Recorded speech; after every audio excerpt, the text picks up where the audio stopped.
طبی اعتبار سے اس کے بہت سے فائدے ہیں. مثلا مسکراہٹ تناؤ کو کم کر کے دل کو سکون پہنچاتی ہے.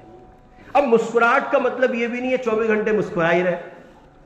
بعض لوگ آپ کو ایسے ملیں گے وہ بس مسکرانے ہی کو ترجیح دیتے ہیں. یعنی اعتدال شریعت میں مطلوب ہے. بالکل سوجے ہوئے منہ کے ساتھ بھی نہیں ہونا اور بالکل ایسا بھی نہیں ہونا کہ آپ پڑوسی ملک پاکستان کے عمر شریف ہو جائیں.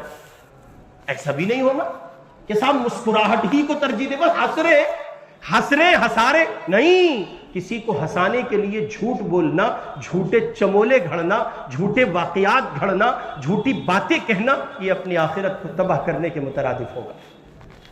ہاں موقع کی مناسبت سے جہاں ہنسی مطلوب ہے, مسکراہٹ مطلوب ہے, وہاں مسکرانا آپ کے لیے ضروری ہے اور مسنون درجہ رکھتا ہے, اس لیے کہ اس سے انسانی زندگی میں فاصلے کم ہوتے ہیں اور فاصلوں کے مٹنے پر پیار و محبت کی دنیا آباد ہوتی ہے.